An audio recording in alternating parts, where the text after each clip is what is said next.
Kicking it with Kelo. Here with my boy Q. Club Studio 12 over there in the back. Yo. And welcome back. I just want you guys to remember, follow us on Instagram at Kicking It with Kelo. And go on to YouTube, subscribe to that shit. Fucking follow him on Twitter. At Southside Wave. Catch me there. You know I'm always about to follow back, so come on, man. You already know. And follow Club Studios 12 on Instagram as well. Alright, welcome back. And like I said, let's get right into the shits. Takeoff album came out on Friday. And yeah, it was better than Quavo's. Well, yeah, I'll give it that credit. Yeah. It was better than Quavo's album. But again now, here we are facing the Migos. And another situation that this sounds repetitive, man. Yeah. And it hurts me because you know I was a Migos man from like day fucking one. Like, No label. Before then, back when these guys had the first time I ever seen Migos was on a site that was not even popping. It's called I Love Ponage. And I see these guys had it's kind of like a bootleg World Star site. You know, like when I used to get tired of searching World Star, I searched that. You know what I'm saying? And they had a song. They had R.I.P. First video, raw video, R.I.P. And I checked that out and it caught me. And then I went and I started checking other shit. So, but it's just crazy to see how where the Migos are at now. You know what I mean? Yeah, well, because, you know, the Migos just Culture 2, you know, it wasn't as hype, you know, and then Quavo's album, I mean, it was alright to some people, I wasn't really feeling it. Takeoff's album, there's a few good songs, you know, it's not trash or anything. Last Memory is a pretty dope ass song. Yeah. But you shouldn't. I guess we're just gonna see what Offset to really make that decision or make that final decision that, you know, the Migos need each other. I was to say the same Then thing. when they make albums and when they make music together are better than when they do it solo. Right. And people are gonna say Offset already did it, but no, he didn't. Like I said, his album that was there was with 21 Savage. The album it wasn't even like super popping either. You know what I'm saying? You know what I'm saying? So the Migos need to stick with the Migos. So there's only one person they can add to them, and now they can't work because it's beef. Ooh. Soulja Boy. Oh, yeah.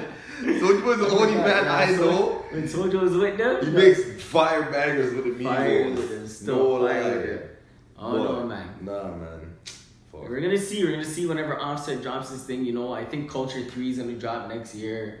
You know, like they're still doing their thing, but I don't know, I ain't really feeling what these like music wise, it's just not as good. Like it's just since it went mainstream, I know they're trying to cater to everybody, but yo, just do what you do, and the new fans will fuck with you too. It just kind of shows, man. You know, the money always changes you, yo. The money always changes you, bro. So that's all I can say about the Migos. I never would have seen them go the lane that they're going now. I would never would have seen them rapping the way they're rapping. Like just to sell tickets, you know, just to sell. Go on tours, not to make real music for people who really respect it. It's just, you know what it is. phase. Yeah. You know. Next thing, sidebar before anything. Yo, A&W, you're trash. Trash. Giving niggas watered down fucking drinks and shit. Club soda instead of Sprite. Who the fuck, yo? Who the fuck drinks club soda? Yo, they're I want to know that promoting right now. I'm posting this for sure. Yeah, Yeah, who the trust me? I'm telling you, bro. But anyways, speaking of other guys cheesing me, you know, let's talk about the bitch nigga Kanye. Oh my god. Used to be my dog. He was in my left titty. Screamed, ride or die. I thought you would ride with me, but you know. That was your dog. He was never my dog. I'll tell you that. I used to like some of his music, can't lie, but Yeah, but you know, I never seen this coming. heard this nigga's. You know, this nigga, you know how the Yeezys and everything that he usually drops, you know, it's always, yo, you gotta get a raffle for it and all that. Yo, this guy just dropped some shoes that they're just in the store, just available to buy. First off, right, they're available. they're still available. They're probably No one wants $800. No one wants them. Secondly, nobody wants to get caught wearing Yeezys right now. The man's just a no-no for everybody. Wearing Kanye For the people who are pro-black. They ain't gonna fuck with Yeezy just cause they know that fuck they ain't supporting this nigga. And the people who aren't, know that, fuck, if I wear these shoes, I'm probably gonna get beat up by somebody who is pro-black. So let's just avoid our problems, you know what I'm saying? Bro, rocking Kanye shit right now is like wearing a Make America Great Again. Yo, man, Kanye's really either a clone or a real dumb puppet right now, or he's really going through some mental breakdowns. Because now he's saying how, supposedly they used him. And now he's just noticing that. And they used him for his political views and da-da-da. What? His album's coming up. You thought Donald Trump rated you? You thought Donald Trump wanted to talk to you? Man has an album coming up just now, you know what I mean? So smokes, bro. I don't know. These are the people that I guess are leading our culture right now, you know? And that kind of leads me into thinking about what's going on with the Toronto rap scene right now. You know what I'm saying? And just how it's so hard for these guys to bubble, so hard for you guys to bust when you have a little buzz because, shit, first off, I don't care what nobody tells me, Toronto's the hater. Yo, you remember when in Chappelle's show when he made a play at Haters Ball? Yo, he was in Toronto. You know what I'm saying? Because, yo, like, we got the most amount of haters ever. And on top of that, it's just like, I feel like the system in Toronto is kind of like in the UK as well, where if they know you're on certain things, they're really going to shut you down. Yeah. You know what I'm saying? I don't know, man. It's tough for them because you're right in the sense, you know me, I wasn't really listening to too many Toronto rappers, but I kept hearing them, man. Me as a man is not listening to man. And I just keep hearing them, you know. That's how I heard about the Kitty guy and K Money and all these guys that I didn't know. I ain't hearing nobody. Lately, I'm not really hearing nobody. The stuff I'm seeing 6 Buzz post up is bare foolishness. A girl out there can't rap. I'm not even giving it no shine on my shit. Some people know who I'm talking about, and I'm not playing the ass with that shit. I don't want to hear that type of foolishness. No, you know what I'm it is? not doing stupid shit in Toronto when there's real MCs that are rapping, there's real niggas making good music, and the people that are making good music aren't even the ones getting no shine. No, I feel like, 6 Buzz, I gotta ask you, are you putting on niggas who are paying you? And I'm not knocking everybody, because there are niggas out there that are good. But there's no one bubbling like that anymore. We're not hearing nobody like how we used to hear. Like, Pressa had that run, like, you're hearing niggas' names. True. That's what sucks, because that's what I want for you guys. Well, the first thing comes first is that everybody has to start supporting Toronto artists. You know what I'm saying? Like if they have a local show, you go there. If they do have a local show, are you gonna put the bullshit aside and not go there and try to fuck it up and actually just let the man have an event? Yeah. You know what I'm saying? Like these type of things. Like if you see like a place like Atlanta was never on top. You know what I mean? But then everyone who came out of Atlanta just started to put all their bullshit aside and said, yo, let's make an Atlanta movement, and now look at Atlanta in the rap game. Anybody in Atlanta said comes out of Atlanta is hot. Like you rap anything from Atlanta and you walk around the Atlanta hood with one other Atlanta rapper, you're stamped. Yep. You know? So it's like with Toronto, I just feel like we're really missing that gap, you know what I mean? Yeah. So I feel you. Alright. Next thing's up. NBA talks. You know, if you're a real baller and stuff, you want to come fuck with the man them when it comes to these NBA talks. Because, you know, we be saying the shit that y'all niggas be saying too. Just talk that real nigga shit. Just here in front of the camera, you know what I'm saying? Y'all vibe with it. You know what I'm saying? So, we heard Magic Johnson, you know, had to have the talk with Luke Walton to fix up the way the Lakers are playing. Like, man, why you guys shooting so many threes? Why you out there switching up the lineup all the time? Like, I don't know, man. But to be honest with you, I feel like this is a soft generation in the NBA that makes it seem like that's something bad. You know what I mean? Like, if I was a coach and my superiors were legends of this game, you think I'd care? If you came and yelled at me and said, "Yo, you put me in position, you could fire me if you really wanted," you know? Yeah. So obviously, if he's there and he's trying to show him some knowledge and give him some insight, it's coming from. Who else would you want to hear from? You know what I'm saying? I feel One you. of the best. However, you said you put me there, you hired me. Here's the thing. They hired Luke Walton before Magic Johnson and Rob Pelinka picked up the team. That's before Genie came back to take over the team. True. That wasn't their hire. So, you know, but at the same time, I feel them, and then, you know, you have to have that talk. Just let the nigga know. Switch it up. Give him some guidance. Pat Riley does it for Mandem all the time. Exactly. But hopefully the Lakers just step up after tonight, because, you know, they got to lose to the Raptors. You got to lose to the Raptors tonight. But after tonight, Lakers get back on track, go on a couple, 5-game win streak, whatever. Just ramp it up, you know what I'm saying? Because this is going to be the team the Lakers are at. People keep thinking that they're going to make a trade or something. Who are you going to trade? Other than trading one of the young pieces that you don't really want to trade because you want to sign niggas and keep these guys, who are you going to trade? Them aren't trading for Rajon Rondo right now and Lance Stevenson and shit. They're going to have to trade their young boys if they want to have any sort of chance. I think they'll trade one of them. Because right now, I'll tell you the honest truth, like, with LeBron declining in his performance, you know what I'm saying? This LA team's not going to cut it. You know what I'm saying? They're not going to win in the West. They're not gonna be a perennial playoff team. Like, it's not going to happen. You know what I'm saying? So I definitely do think they're going to have to move some of the young pieces. You know what I mean? And those guys, the young pieces know it too. That's why you can tell they're all playing so hungry because they kind of know that somebody could get moved. Yeah, for sure. Saying you're auditioning. Or if they know, like, okay, fuck it, if it is me, at least I'm going to get a check now. You know what I'm saying? So they just need to get it together. You seen the interview when LeBron said when they asked him about when he loses patience, and he says, when I lose patience, you don't want to be around me. Or when I'm around, you don't want to be around me when I lose my patience and shit. Yeah, because niggas get traded. Yeah, word, man. LeBron's a track record of trading niggas. LeBron be like, oh, yeah? Yeah. Alright, I'm going to get this nigga. He traded his dog. He said, yo, wait, I love you, my nigga, but yo. You're my dog, bro. You're not waiting. Get your bitch ass back to Miami. Fuck you. We work it out. So, you already know. Lakers thing. I think they're going to get back on track. Luke Walton will keep his job. For now, we'll probably revisit this late December or something. This is going to be the first time we're not going to see LeBron in playoffs for a long time. First time in a long time. Ooh, I'm calling that. Shit. Ooh, that's big. Lakers ain't making a playoff, man. I don't know, man. I don't know. I think they make the playoffs. I don't know about all that. I'm just saying it, man. But I'm scared to say they're going to be a high seed. They're going to be maybe the 8th. Oh, yo, my bad. Don't mind me. This guy's fried. Halloween candy, baby. You're me double bubble. Just chill for a second.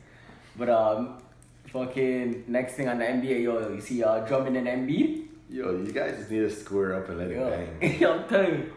Yo, if you ask me, I'd pay money to see them two, those two homies in the ring. Yo, they hate each other, man. Squaring up. And Embid just keeps roasting this guy and turning him up on the court. Oh fuck, is this bad? Not only is he tearing him up on the court, did you hear how the commentators are tearing up? Yeah.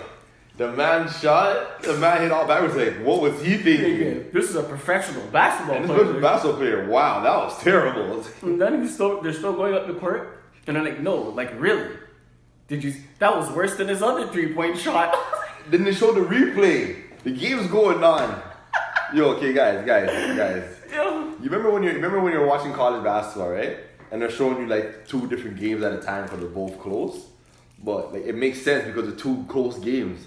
Yo, they smalled up the screen of the live NBA game to show the replay of Andre Drummond fucking shooting an air ball 3. Like, oh my god, why are you guys roasting so hard? And did a move like this guy is Kobe Bryant. It's like, yo, who told him to do that, yo? This is why Embiid's ripping up his back, yo, pause. When Embiid's like flipping on, call him a bum on Instagram and shit. Again. How you let me call you a bum again? I'm telling you, the Sixers ain't even hooping this year. Embiid is though. But the Sixers ain't even hooping this year. If I'm drumming next time I see him, yeah, you're losing some teeth, my nigga. Right. Quick elbow on the spin, elbow. Yeah, Blake, you can take a 2-3 game suspension. It's all good. Yeah. You don't be talking again after that shit. They drop another 50 for your fucking head. And for my fantasy team, keep playing good, Blake. I appreciate it, actually. Don't get injured. You know that nigga's injury prone, that motherfucker. You already know. I don't know. Well, at least, you know, he's having a nice, just first year in Detroit, so can't go wrong with that. Embiid's winning, like you said, Embiid's winning the war between him and Drummond. The Pistons keep taking the L's versus them. And they just need to chill out. Yeah, you let it go. Drummond, if you're out there, we still fuck with you, but man, my nigga, just call it quits, bro. You're like young Dolphin, yo Gotti. Embiid's Gotti, and your ass is Dolph. That means you're still producing, but you're capping hard and you're doing a little thing, but you know when it comes down to the real get downs, you can't bang. So just tie it up, man. Okay, let's go into who do you think is going to be the most improved player this year? Real quick, I'll tell you who mine is. De'Aaron Fox. De'Aaron Fox, that nigga is whooping this year for the Kings. If you gotta watch the Sacramento Kings, looking for De'Aaron Fox. Sacramento Kings are actually doing pretty good too. They're playing alright. But go check out De'Aaron Fox. He got their hair, the new nigga hairstyle. So De'Aaron Fox. yeah, who you think? Shoot. I was gonna do it right in the middle of the shit. Shoot, I got a couple guys on the watch, on the watch list for who I think might be MIP this year. But to me, to be honest, I think it's gonna be Kemba. Kemba Walker? Yeah. Most improved. The nigga was like an all-star like last year. I hear you. But the reason that I think he's gonna act, because he's gonna jump up to that, like, maybe in the All-Star and like the MVP talk. As long as Charlotte can win some games, well, what he's doing, if he keeps it up, they're gonna have to give him something. He's not gonna win MVP. Yeah. So they might give him a MIP and they say, yo, this is, you know what I mean? So yeah, maybe Kemba. Sleeper pick, but yeah, well, Kemba is a sleeper pick. I still think gonna be De'Aaron Fox, especially if the Kings not make the playoffs, but if they they step it up, win like 40 games or something. That's great for the Kings. I hear that. The Kings been shit since Chris Webber and bloody Divas and the niggas getting that. Yeah, they've been pretty trash still, but if De'Aaron Fox win Most Improved Player, I think it's good for. Or you know who else might win it? My real dark. What's it called? The Dark Horse? Dark Knight or whatever. Dark Knight. What's wrong? It's my Dark Knight pick. Dark Horse. The Dark Horse pick would be Zach LaVine though. Yeah, he can. He's come back next. He's He's hooping. But I think the Golden State dropping 92 on their ass in the first half. I think that ruined everything for the Bulls. That's pretty big. Yeah, the reputation right now is on improve quietly. We're talking about Chicago. You have to like whisper like about Chicago now. Yeah, they're not Bulls. They're the logo took the smoke away from the nostrils. But nothing's coming on. Yo, fuck, bro. But yeah, so that's it for them NBA talks. And that's a lot. Nigga fucked up. Right. Right. Last things last. You know what it is. Just my our trash topic, end out this little shit. And I don't really know who's trash in this segment. Like I said to you before, because I want to talk about kids on field trips back in the day when I was younger and shit. And then when kids are on field trips now. And kids nowadays, they just be going to movies and shit majority of the time. They got like Sky Zone and shit, I guess. But when they be going to the movies, we had to go to like plays. You remember all the plays that man ever going to? Boring ass fucking plays and shit. All the time. But niggas on that creep dog life, so they just feely up and shit. So I guess ours was trash more because we're going to boring ass plays and shit. Kids nowadays they're going to the sickest trips. They go to like ill movies and shit. Go to some farms to get to like make shit and bring shit back. Yeah. And, I mean, we went to the farm. We went to Pioneer Village. Yeah, the Pioneer Village. Pioneer Village was hella whack though. Cool because there's all the schools there. I know. Maybe I could chop this to get her MSN. MSN life, dog. Yo, kids don't even know how you guys have it now, yo. Snapchat and shit. Instagram. Imagine if I had Snapchat in high school and shit. Yo, imagine if I can go. Oh my god, bro. If I had Instagram in high school, good thing I didn't have Instagram in high school. Actually, let's see that. All right, so. One more last thing. Sorry to cut you off, my brother. One more last thing. Nigga? Usually, we have our little Q pick segment, but I'm not doing a Q picks. Cause like, Reggie? As you can see, as I've been fucking keep talking about, I'm pissed at the Toronto rap scene right now. Cause I'm an avid Toronto rap fan, and I think it's just soft right now. We're lacking some shit, so I'm holding back. I'm holding back on the Q picks until some hot Toronto music rap drops. Cause I'm tired of promoting these American niggas. Like they have some good tracks, you know what I mean? Some of them are going through the same shit, so you feel it, but. If I see that niggas at though, you know what I'm saying? You know what I'm saying? Alright, that's a good excuse, yo. Y'all niggas need to step up, just give us some heat. Show us that you guys still got what you guys have, Keep coming with that fire. We're trying to support y'all, man. You guys gotta take it serious, bro. To all you young niggas that are rapping and trapping, you gotta take it serious, man. It's not gonna happen like that. Come on. So yep, like I said before, you can hit the subscribe button on that YouTube. Check in for that. Follow us on Instagram at Kicking It with Kelo, Kelo. You heard me. Like you said, the Twitter, Southside Wave. You catch me there. You already know what it is. Instagram, Real Kilo. It's up in the bio of Kicking It with Kilos if you want to check it out. Instagram at Club Studios 12. You already know. Make sure you hit up and have man, get your fucking pictures and shit offline. Your videos all fucking hype. Yerd. So you know what I'm saying? And thanks for kicking with us again. You know, next time we here, we're gonna have somebody else joining us too. So fuck with your boys. You hear me? Z.